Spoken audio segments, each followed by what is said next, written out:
आज विज्ञान प्रदर्शनाच्या निमित्ताने इथे येत असताना मला मनापासून आनंद होतो।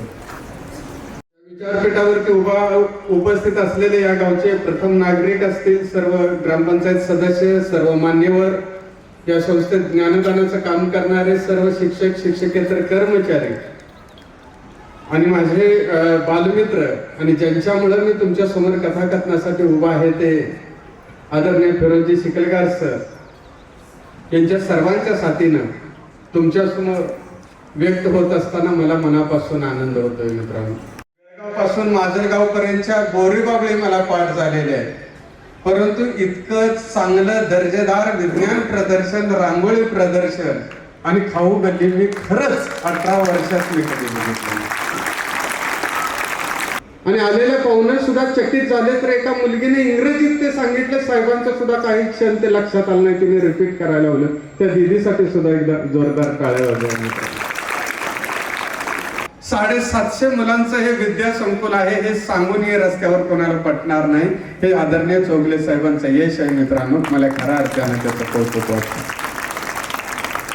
आणि मला तुम्हाला सांगायला आवडेल की बाबा, तुमची आई ज्या वेळेला हळदी कुंकवाला जाते त्यावेळेला एखादं बोलवा येतं बघा, हळदी कुंकवाला चला म्हणून, ती लगेच उठते जाते का हो? म्हणजे नटून थटून आले असं डोळा पुढं आणू नका बरं का। म्हणजे चपात्या लाटायला लागल्या, तिच्या डोक्याला पीठ लागलंय आणि भूतागत असे बदा बदा बदा बदा आपटायला लागले आणि कोणतरी आलंय म्हणलं हळदी कुंकवाला चला चला चला म्हणून ती जाते का हो? इथे तर महिला अशा इतक्या नटलेल्या आहेत की इथं विज्ञान प्रदर्शन आहे का मुजावर सरांचं लग्न आहे असं बघणार।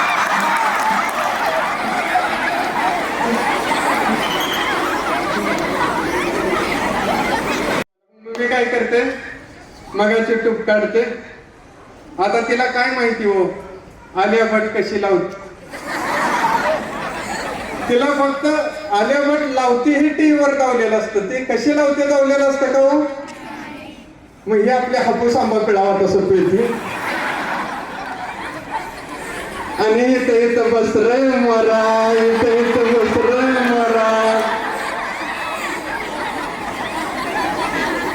कैटरना काय तो नवरा वाटते बस दुटीला जाईल का? आता घरी गेल्या मम्मीला विचारायचं, मम्मी तुला जर वाटत असलं तू जर कैटरना कैफ आहेस तर तू हे जॉनी लिव्हर का निवडलास? मग आपली मम्मी अशी नटून थटून बाहेर राहते, मग तिचा आवाबाचा बाहेर उभा असते, त्या मग आपल्या मम्मीला बघते त्यांना अशा खुशबुजते त्या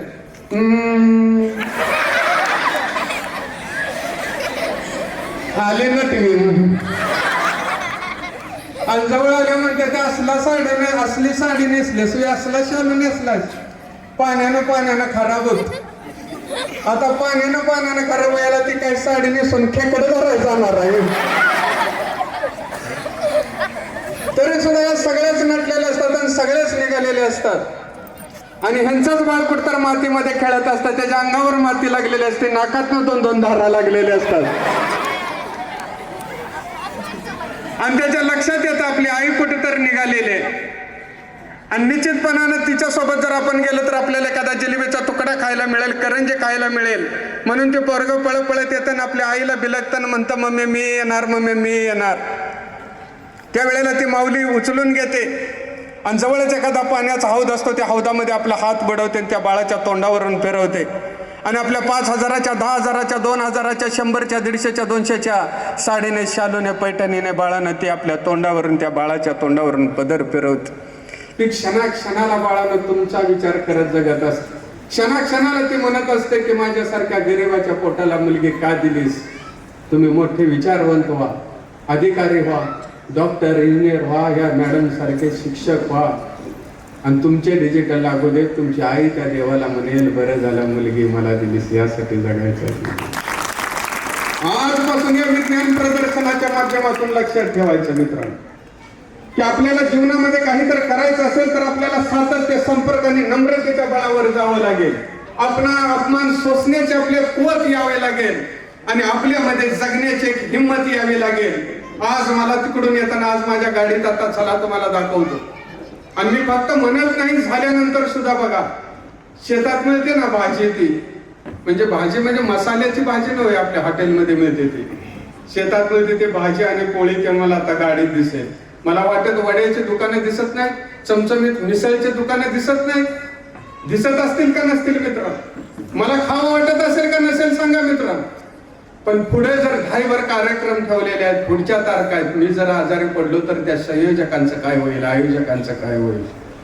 मित्रांनो, ह्या सगळे मोह टाळून भाजी भाकरी खायची कुवत निर्माण होते ना, तेव्हाच खाली बसून माणसं हजारभर ऐकताना आपण बोलू शकतो. हे आज आपल्याला शिकायचं. एका नातवाला पहिला पगार झाला, ती पळपळत गेले आणि म्हटलं पप्पा पप्पा तुम्हाला काय आणू दे? पप्पा म्हणले मला ड्रेस आण. मम्मी म्हणली मला साडी आण. दीदी म्हणली मला ड्रेस आण. कोपऱ्यात आजोबा बसलो होतो. आजोबा जवळ गेले आणि म्हणले आजोबा आजोबा तुम्हाला काय आणू दे? आजोबा म्हणायच का नाही मला भगवद्गीता आण, चप्पल आण, चष्मा आण, काठी आण. आजोबा म्हणताय मला मोबाईल आण. नातू म्हणला म्हाताऱ्याचा शेवटचीच इच्छा आहे, आता शेवटचीच म्हटली पाहिजे हो. एकदा 3 महिन्याचा जम्बो पॅक मारला म्हणजे बॅलन्स बी उडतोय. आयला तुम्हाला कळतंय, धन्य आहे बरं का. ह्या शिक्षणाचा फायदा आहे बघा. या शिक्षकांच्यासाठी एकदा जो रडाल ते तुम्हाला तुमचं कान तयार केलेत मित्र. हे कळणं सुद्धा एवढं सोपं नाही बरं का. चौगले साहेब खरोखर सांगतो, हे समजणं सुद्धा विद्यार्थ्यांच्यात आमचा जीव वर खाली होतो विद्यार्थ्यांच्या समोर जाताना, की यांना कळतंय का नाही. काही सगळीकडेच कळतं असं नाही बरं का. आम्ही एकदा कथाकथनाला गेलो, म्हटलं मराठीत कथाकथन सांगतोय, मराठीत सांगावं म्हणून म्हटलं कृपया आपले भ्रमणध्वनी कंपन स्थितीत ठेवावेत. मी काय म्हटलं, कृपया आपले भ्रमणध्वनी कंपन स्थितीत ठेवावेत. मागणे एकाने शर्ट वाढला म्हणला लागलंच मोबाईलचं बी सांगी. बॅलन्स मिळतोय, म्हातारा मिळतोय म्हणून म्हाताऱ्याला मोबाईल घेऊन दिला. म्हाताऱ्यानं ठेवायचा कुठं म्हणून धोत्रात बांधला आणि चौकात गेले आणि रिंगटोन वाजले, लुंगे डान्स लुंगे डान्स लुंगे डान्स. म्हाताऱ्याला कळून आम्ही नेमका कोणत्या गाठीत बांधलाय. म्हाताऱ्याने 1-2 गाठ सोडली, मोबाईल काढला, नातवा संग बोलत 100-150 फूट गेलं. बोलायचं बंद झालं, मोबाईल बंद केला आणि लक्षात आलं मोबाईल जिथं काढलाय दोतार तसंच राहिलंय.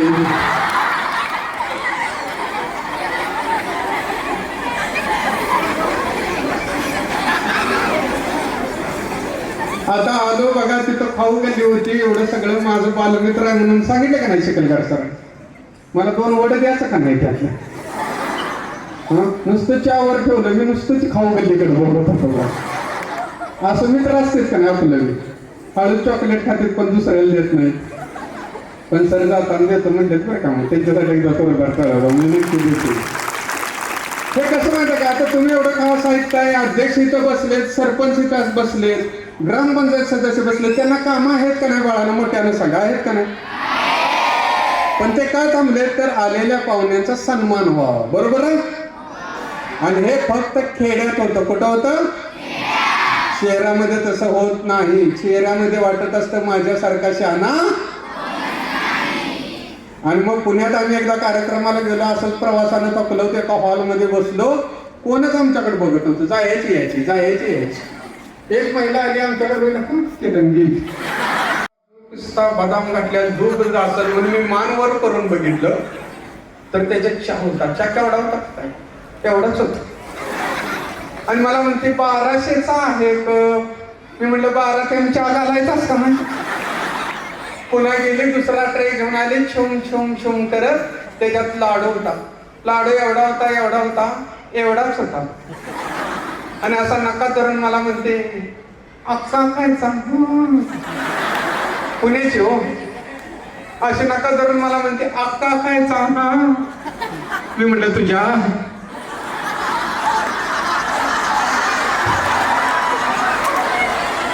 लक्षात कसं येईना मी उपाश आहे.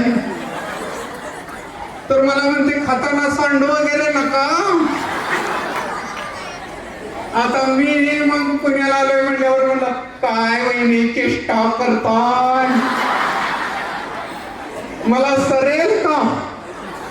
तर मला म्हणते खाताना सांडू वगैरे नका नाहीतर मुंग्या होतील.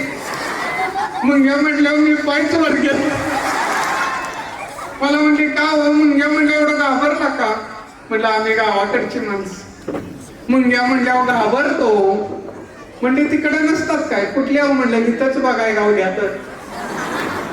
आता हिला काय सांगायचं? आमच्या भाकरीच्या बोटीत सगळ्या मुंग्याच असते त्या म्हणून. हरभऱ्याचं डाळं जाडून खाल्ल्या का आम्ही चपात्या जाडून खातोय म्हणून सांगू. तुमच्या समोर कथा ठेवतो. कथेचं नाव आहे सावकार. काय नाव आहे? 18 वर्ष झालं कथाकथन करतोय. यांगावर होताना सुद्धा मला फक्त साहित्य दिसत. 12 गावचं संचित नावाची कथा संग्रह लिहिलाय. औदंबर जाधव नावाच्या एका प्राध्यापकाने त्याच्यावर PhD 11 कथा घेतलेल्या आहेत. आपल्या शाळेत हे पुस्तक आहे, निश्चितपणाने वाचा. प्रत्येकाच्या मनात शंका निर्माण झालेली. भल्या पहाटे उठून बायका स्वयंपाकाचं निमित्त करून चुलीजवळ जाऊन बसले आणि आराला भाकरी लावायची सोडून आराला पाय लावण्यात प्रत्येक बायला धन्यता वाटत होती. आणि माणसांचं तर काय विचारूच नका. बर्फाच्या लादीवाने थंडगार पडलेलं शरीर हलगीवाल्यानं हलगी शेकाय तसं माणसं मागणं पडणं अंग शकण्यात गुंग झाले. अशा कडाक्याच्या थंडीत रंग्या कुशप्पा पांडुतात्या रोज देवळात झोपायचे. आज पांडुतात्याचा घराजवळ आला. पाटचा टोन्न दिवशी उडी मारून आत गेला. तर पांडुतात्याचं पोरगो बाळ्या पुस्तक इकडे तिकडे इथं 18 वर झालं हुडाकतो याला. बाळ्या पुस्तक इकडे तिकडे विस्कटून पाठीवर काय तर लिहिल्यागत करतो. आणि 15 दिवस झाला शाळेकडे न गेलेलं बाळ्या वाचत बसले. म्हणजे पांडुतात्या असं फुगल्यागत फुगलं. बाळ्या शाळेला न जाण्यामागचं कारण सुद्धा तसंच घडलेलं भावानं. बाळ्याला वाटलं माझा नावडता प्राणी विचारलाय. बाळ्या म्हणला माझा नावडता प्राणी हा मनुष्य प्राणी आहे. कारण तो लहानपणी लई गोंडस दिसतो. गाढवाचं पिल्लू सुद्धा लहानपणी गोंडस दिसतं. पण मोठं झाल्यावर आपली अवकात देवायचा चालू करतो. तंबाखू खातो आणि पिचकारे मारतो. पान खातो आणि भिंती रंगवतो. दुसऱ्याच्या लग्नात लाडू खातो, बासुंदी पितो. पण पोहायला जात मोठ्यानं बोला पोहायला जात व्यायाम करत नुसता खातो आणि 9 महिन्याच्या गरोदर माऊली सारखा पोट काढून फिरतो. दारू पितो आणि नाग डुलावात असा डुल्लात घरी येतो. तिची बायको लाटणं घेऊन दरवाजाच्या मागे उभा राहते आणि तेव्हा असा डुल्लात आला की त्याच्या डोसक्यावर टांना दिशी घालते. म्हणून मला मनुष्य प्राणी अजिबात आवडत. सर म्हणलं तसं नाही बाळासाहेब, सगळीच माणसं तशी नसतात. तो आपल्या छत्रपती शिवाजी महाराजांचा आदर्श घे, तू विवेकानंदांचा आदर्श घे, तू अण्णाभाऊ साठेंचा आदर्श घे, कर्मवीर भाऊराव पाटलांचा आदर्श घे, आपल्या चौगले साहेबांचा आदर्श घे, ज्यांनी मुलांच्यासाठी शाळा निर्माण केली, शिक्षणाचं महत्व या गावामध्ये रुजवलं. सगळेजण मग सरांच्यावर प्रेम करायला लागली. बाळ्या अधिकच जवळ गेला. पोरं म्हणली बाळ्या आला का तू लय हुशार आहेस तर मग इंग्लिश मिडियमला जा. बाळ्या म्हणला आपल्याला मराठीत इंग्लिश शिकाई नाही. मग पोरं म्हणली सांग बघू. ए फॉर ऍपल तर सी फॉर काय? बाळ्या म्हणला ए फॉर ऍपल तर सी फॉर चप्पल. सो बाळ्याला वर्गातनं ओढून काढला पोरांनी आणि बाहेर फेकून दिला. पोट्यातनं उठलेल्या कुत्र्यानं अंग झाडाव तशी बाळ्यानं छड्डी झाडली आणि पुन्हा वर्गात येऊन बसला. असं मजेत चाललं होतं. आणि एक दिवस गावातल्या सावकाराला कळालं की सर गावातल्या मुलांच्या वरती संस्कार करायला लागलेत. काय करायला लागलेत? मुलांना वाचनाचं महत्व पटवून द्यायला लागलेत. त्यांना मोठमोठे वाढदिवस घालू नका म्हणून सांगू लागलेत. त्यांना मोठमोठ्या ईर्ष्या करू नका म्हणून सांगू लागलेत. आणि ज्ञानाच्या बळावर विचाराच्या बळावर माणूस मोठा होऊ शकतो हे पटवून देऊ लागलेत. अशानं मग जर मुलांच्यात प्रबोधन झालं तर मुलं आपल्या वडिलांना कर्ज काढू देणार, मोठमोठे वाढदिवस घालू देणार, अंधश्रद्धेपोटी बोकड कापू देणार. आणि मोठमोठी लग्न करणार, कर्जबाजारी होणार, आपले गुलाम होणार. म्हणून त्यांनी सरांना सांगितलं की शाळा बंद करा. सरांनी सांगितलं जोपर्यंत मुलं शाळेत येतात तोपर्यंत शाळा बंद होणार. मग सावकारानं ओळखलं की शिक्षक स्वाभिमानी आहेत, अभिमानी आहेत, विचाराच्या आधारावर जगतायत. ते काही झालं तरी शाळा बंद करणार. काय म्हणलं होय रे, तुझा बाबा अमिताभ बच्चन नाही का? एवढे पांडुदा ते म्हणलं मी याला दोन आणतो. अनुसया म्हणली याला दोन आणा, ही काय रेडको आहे. पण बाळ्या रेडकाच्या वरच झालं. अहो त्याला चहा दिला आणि गावात आले. पांडुदा ते पुढं बाळ्या माग, पांडुदा ते पुढं बाळ्या माग. म्हशी माग रेडको चालतं का नाही?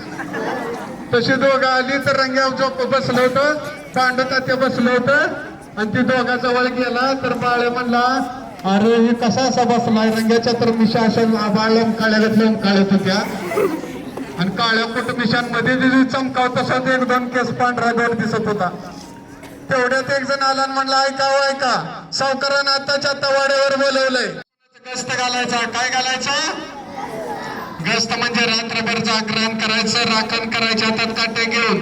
माणसं म्हणली अरे गावात प्याला पाणी नाही, खायला अन्न नाही, चोरी कशाच्या होत्या?